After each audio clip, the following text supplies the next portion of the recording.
काय साहेब, पेपर लिहिला ना मस्त? ओ बाबा, हां. मला साहेब नका ना म्हणू. अरे बरं वाटतं. आतापर्यंत लोकांना साहेब म्हणत आलो. आता घरातच साहेब जन्माला आलाय, नाही का ग? बाबा, हां. मी बी येऊ का उद्या तुमच्याबरोबर कामाला? थकलो नाही अजून. अभ्यासाकडे लक्ष दे. द्या मग उद्या 10वीची पुस्तकं घेऊन. नाही येत कामाला. उद्याच्या उद्या? अरे थांब थोडा, औषधं बी संपलीत.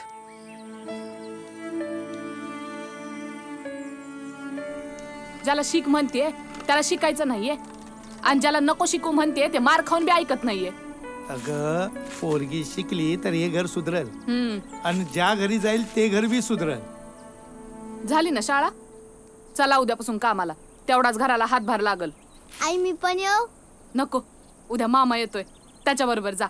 तेवढीच हाऊसमौज होईल तुझी. नाहीतरी ह्यांच्याच्याने काही होत नाही. अगं, माझ्याच्याने काही नाही झालं तरी माझी पोरगी आहे ना, मला सुख द्याया. पोरगी आहे म्हणून काही झालं ना तरी नशिबी भट्टीच हाय. हे बघ, लाल दिव्याची गाडी भट्टीमुळे नाही येत, पण शाळेमुळे येते.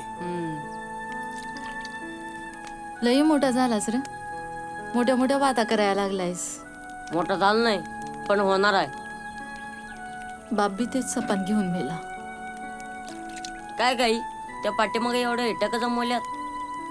कवर दुसऱ्याची घरं बांधायची. तुझ्या स्वप्नातलं घर मी बांधीन, पण त्यासाठी इटा नाही कमी पडल्या पाहिजेत. चित्रपट पाहण्यासाठी लगेच डाउनलोड करा अल्ट्रा झकास मराठी OTT ॲप.